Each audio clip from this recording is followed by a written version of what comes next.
What if I said the true struggle isn't happening outside of you, but inside your own mind? Each day, tiny events shake us. One message can steal our calm. A stranger's remark can erode our confidence. A minor failure can spiral into self-criticism. We scroll endlessly, measure ourselves against others, and react impulsively. And somewhere in that noise, we lose the silent strength we once held. The truth is harsh. Most aren't truly living, they're merely reacting.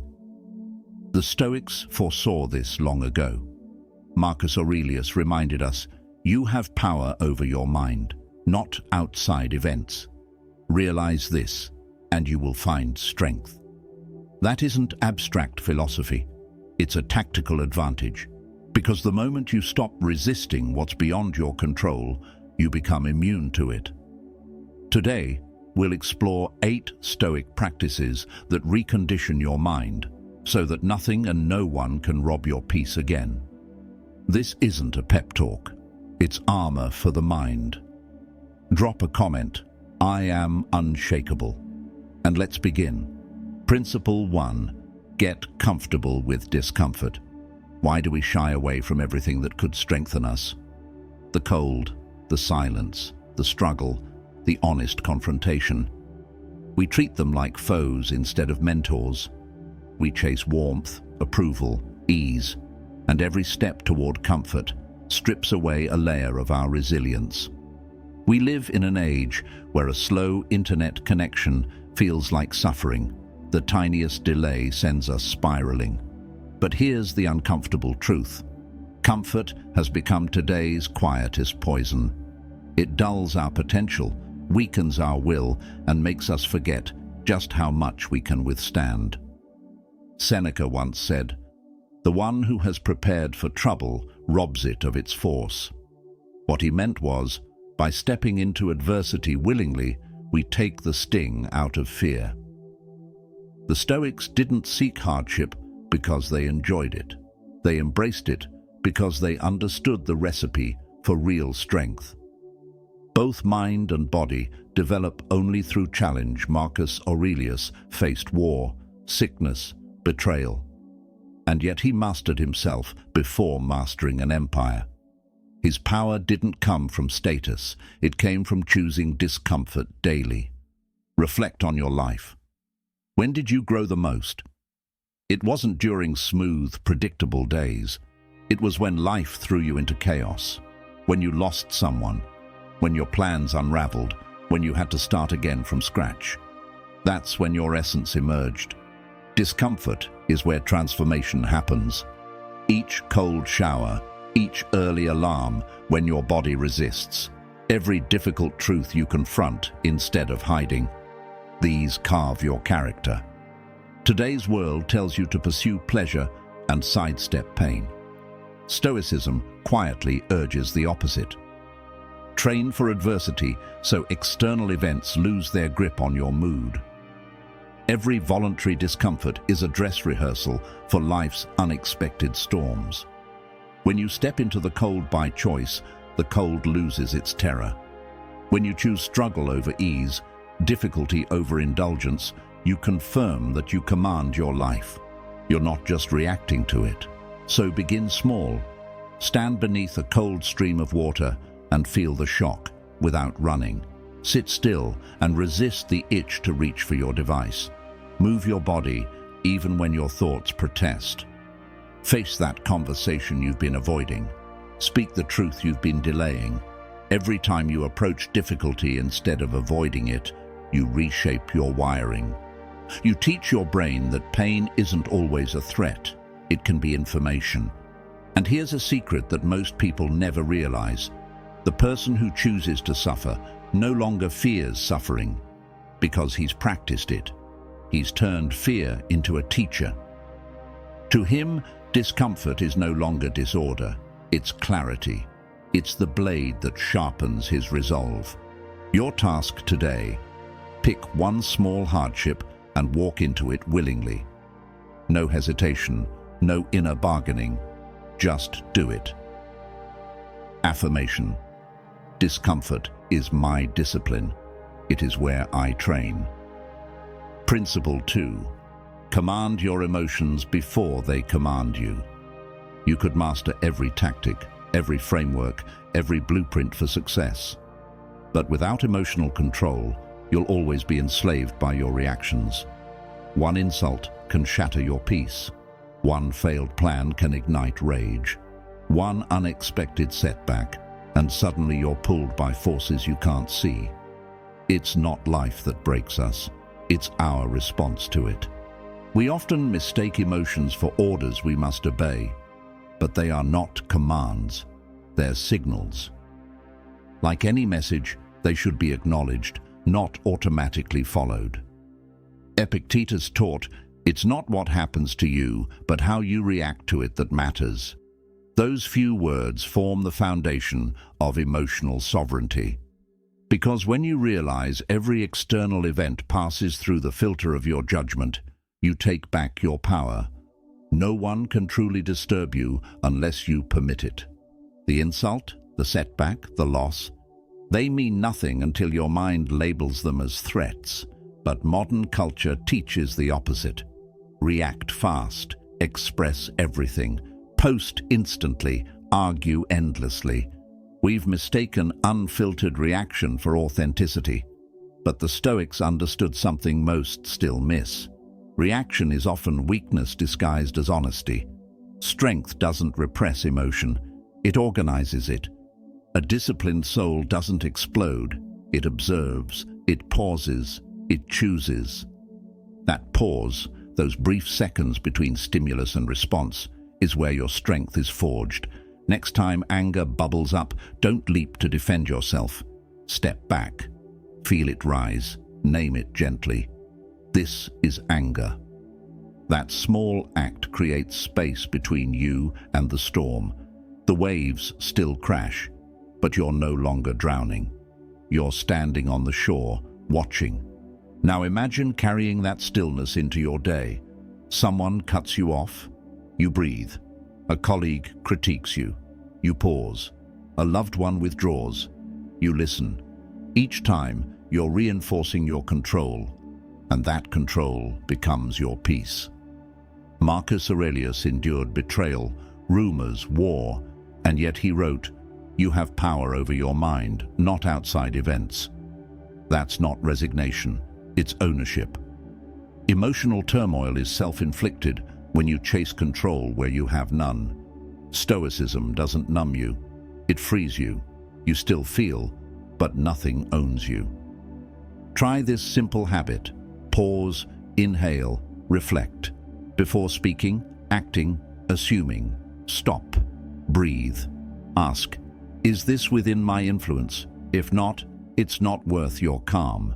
You can't stop feelings from arising, but you can stop them from steering your life. That's Stoicism's essence, not to harden the heart, but to steady it. The person who remains calm amidst chaos is the most powerful figure in any room. While others erupt, he builds. While they burn, he breathes. Your mission today: find one frustrating moment and practice the threefold ritual. Pause, breathe, question, witness the shift. Affirmation: I don't react, I respond with intention. Principle 3. Let go of fairness. Embrace reality. The world doesn't promise fairness. That may sting, but it's the truth that sets you free. Every time you expect life to obey your personal rule book, you give it the power to break your spirit. We tell ourselves, I worked hard, I should succeed, or I was kind, they should be too. But the universe doesn't keep track the way we do. You can be honest and still be deceived, loyal and still abandoned. You can give everything and still walk away empty. That's not injustice, it's how life works. And when you stop expecting fairness, you stop punishing yourself twice, once for the event and again for your disappointment. We live in a world obsessed with equal results, not equal effort. People think if they follow all the right steps, life will reward them. But the Stoics taught the opposite. They said, "Do what's right because it is right, not because it promises reward." Marcus Aurelius led through war, famine, and betrayal. He never raged against his fate. Instead, he wrote, "You can commit injustice by doing nothing." His message was simple. The only injustice you control is your own. What others do is not yours to carry, and thus not worth your pain. When you cling to fairness, you become emotionally brittle. Every letdown feels like an offense. Every rejection feels like punishment. But once you accept life's unevenness, you become indestructible. Now nothing catches you off guard. Every challenge becomes training. Every loss becomes guidance. You stop asking, "Why me?" and start asking, "What's next?" Consider this. The rain doesn't fall evenly, but it falls on us all. The Stoic doesn't curse the storm. He adjusts his sails. Life isn't a courtroom, it's a battlefield. And fairness isn't guaranteed, but discipline always is. If you've tasted the bitterness of being misunderstood, overlooked, or wrongly blamed, you're not alone. Seneca was banished by the very emperor he served. Socrates was sentenced to death for telling the truth. If wisdom couldn't shield them from unfairness, why would it shield you? Stoicism isn't about fixing the world. It's about fortifying yourself. When something feels unfair, stop and say, "This isn't personal, it's just life." Then, instead of drowning in emotion, focus your energy on what's within your control, your actions, your clarity, your values. When life withholds fairness, give yourself what the world won't: effort, honor, and self-respect. Because once you stop demanding fairness, you begin walking in strength. Fairness is external. Dignity is internal. The Stoic doesn't chase justice from others. He commits to living justly himself.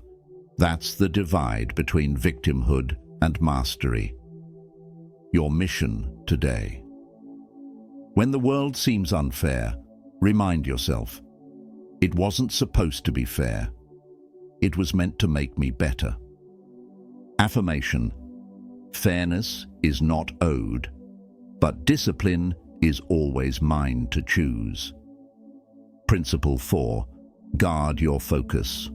Control what's yours, release what's not. How much of your energy is drained trying to manage things that were never yours to command? You worry about how others perceive you, what they'll think, how they'll respond. You plan every outcome as if the world follows your script. And when things don't align, panic sets in. You spiral. You lose your center. But here's the core truth. Most of what causes you anxiety lives completely outside your reach. Epictetus, once a slave who became a master of philosophy, taught a single lesson that free men still fail to learn. He said, "Some things are up to us, others are not." That one line maps the entire road to peace. The Stoics called this the dichotomy of control, the clear division between what's within your influence and what lies beyond it. Your thoughts, your choices, your values, that's your domain. Everything else, other people's opinions, the future, the past, even the weather, that's not yours. The moment you blur that boundary, suffering begins. You don't control what someone says to you, but you control what you repeat to yourself afterward. You can't determine how long you'll live, but you can choose how you live today. You can't force someone to love you, but you can love with courage and truth. Freedom isn't found in control. It's found in releasing what you were never meant to hold. Most people are exhausted, not because their lives are difficult, but because they're constantly fighting unwinnable battles, arguing with reality, trying to fix people who don't want to change, chasing outcomes they can't force. That's why they're tired. But the Stoic doesn't waste his arrows. He asks one question: is this mine to control? If the answer is no, he lets it pass, not from weakness, but because his energy is sacred. Imagine your inner peace as a fortress. Every time you obsess over what's not yours, you open the gates to chaos. But when you focus inward, on your decisions, your reactions, your character, you become immovable. The world may shake, but you stay rooted. You stop drifting like a leaf in the wind and become the tree anchored by purpose. Marcus Aurelius, surrounded by war, betrayal, and death, returned again and again to one truth: you have power over your mind, not outside events. The storms of life howled around him, but they never ruled him, because he understood the outside is noise, the inside is command. You could lose your wealth, your job, even your health, but if your mind remains steady, you remain undefeated. Try this today. Draw 2 circles on a piece of paper. In the first, list what you can influence: your effort, your behavior, your words. In the second, list what you can't: other people's reactions, the past, the timing of life. Then each time fear rises, look at that paper.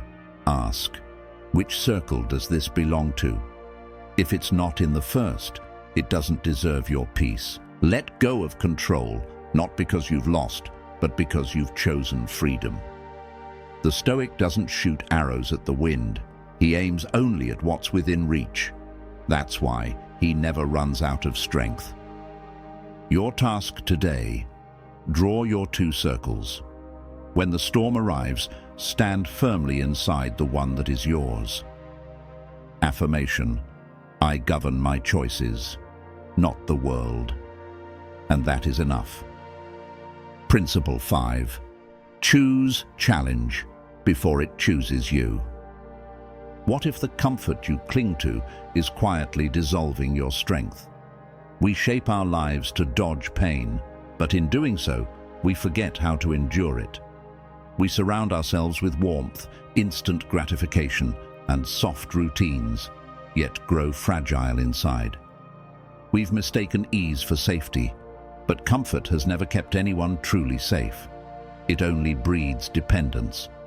The Stoics knew this centuries before science confirmed it. The human spirit weakens without resistance. Seneca advised, set aside days to live with the bare minimum: rough clothes, simple food, and ask, is this what I feared? He wasn't suggesting deprivation. He was teaching preparedness. He called it voluntary hardship, a deliberate practice of living beneath luxury to train the mind for life's inevitable storms. Because when you've already chosen struggle on your terms, the struggle forced upon you holds no power. Today, the opposite is true. We chase pleasure like oxygen. We numb our thoughts with scrolling, our boredom with distractions, our fears with indulgence. We soothe instead of strengthen. We dread silence, hunger, loneliness. Not because they harm us, but because we've never learned to befriend them. But hardship isn't your enemy, it's your gym. It builds resilience, stamina, grit. The Stoic doesn't wait for pain, he trains for it. Like a soldier sharpening his blade in times of peace, he prepares before the battle arrives. So, what if you chose challenge this week? Wake up before your comfort would allow.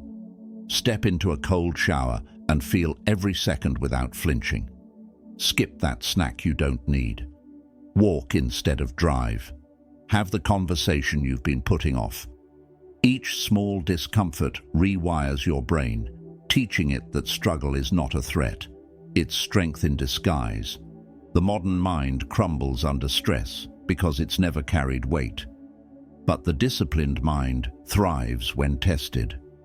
Marcus Aurelius ruled the known world, but trained himself through restraint. He ate humbly, dressed simply, and practiced moderation not to suffer, but to lead from within. When you practice discomfort by choice, life's involuntary hardships no longer break you. You've rehearsed them. You've already stood in the cold and survived. You've already gone without and discovered you didn't shatter. This practice isn't punishment, it's preparation. Life will take from you health, money, time, people. But if you've practiced letting go, you won't collapse. You'll adapt, you'll breathe, you'll keep moving. Because difficulty doesn't surprise you anymore. It's just another repetition in your mental gym. So here's your exercise. Pick 2 small discomforts this week. Maybe it's fasting for a day. Maybe it's turning off your phone. Maybe it's going without sugar. Whatever you choose, do it without complaint. Let the resistance remind you that you are alive, capable, and being forged by the very things others run from. Because the truth is this: comfort dulls the blade. Challenge sharpens it. Your mission today: pick a discomfort and choose it before it chooses you. Affirmation: I train in peace so I can stand firm in chaos. Principle 6. Release the outcome. Honor the effort. Everywhere you look, people are chasing results like their identity depends on it. They tie their worth to numbers, to recognition, to validation. When they win, they feel alive. When they lose, they fall apart. Life has become a scoreboard, and in the race to tally success, we've forgotten how to enjoy the game.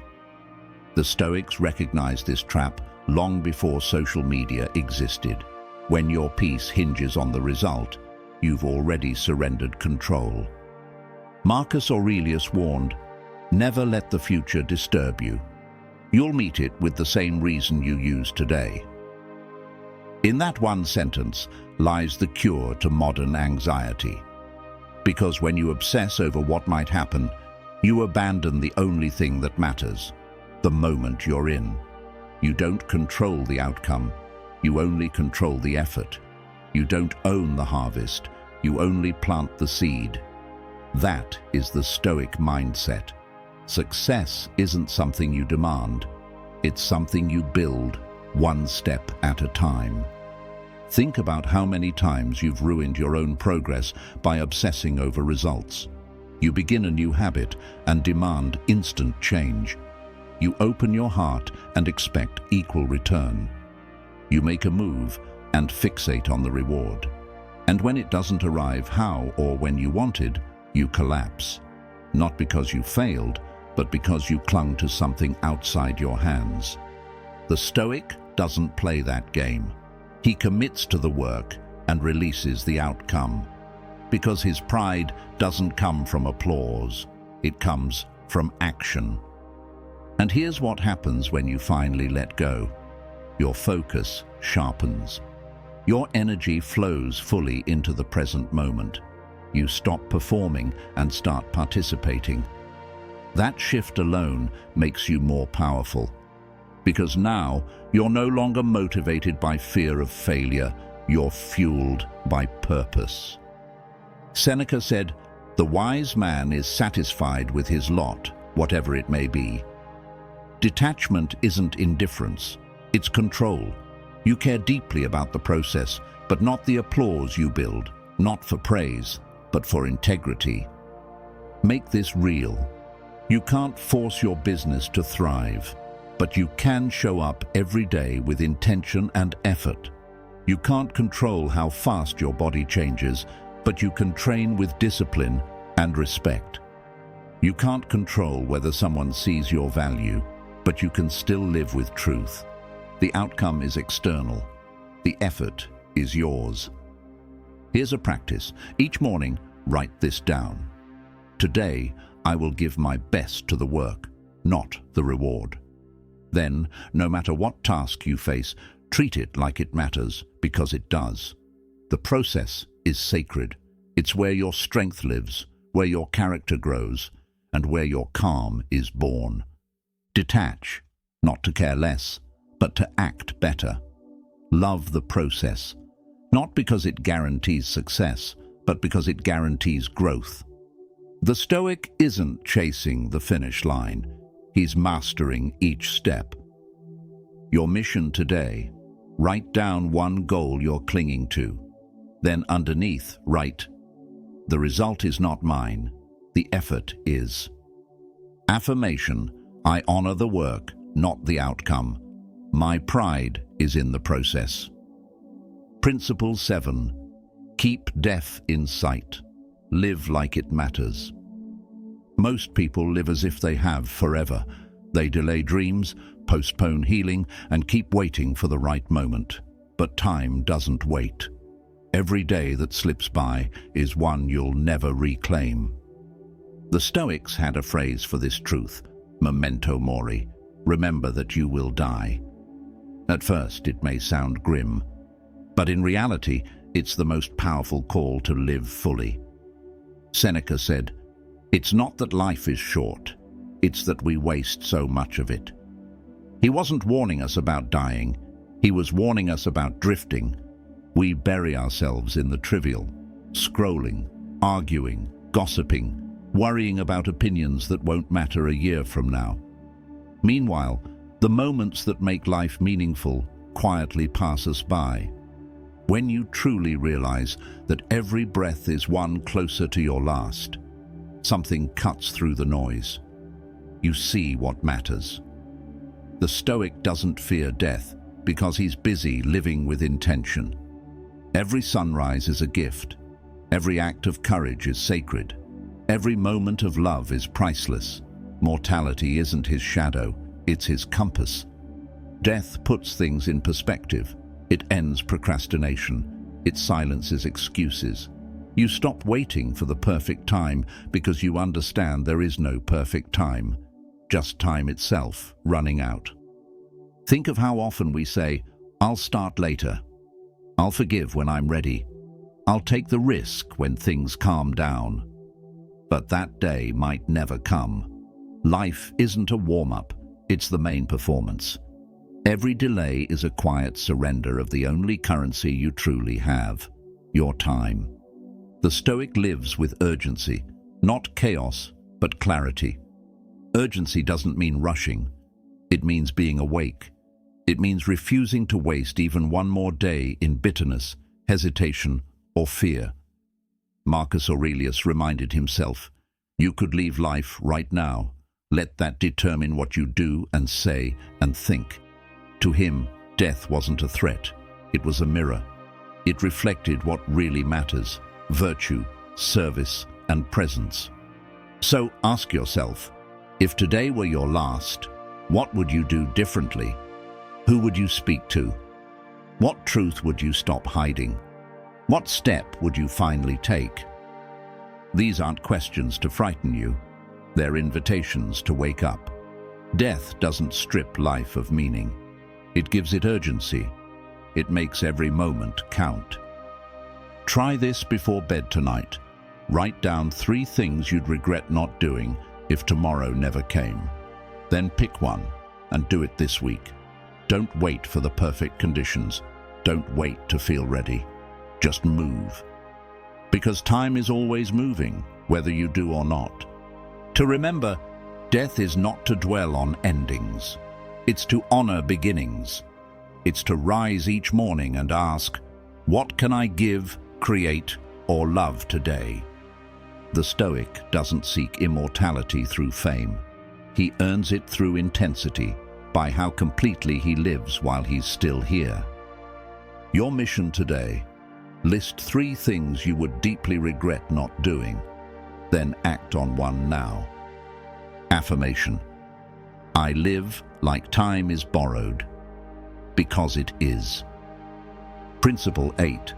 Choose virtue over applause. At the end of your life, no amount of applause will redeem you. The likes, the praise, the attention, it all fades faster than you think.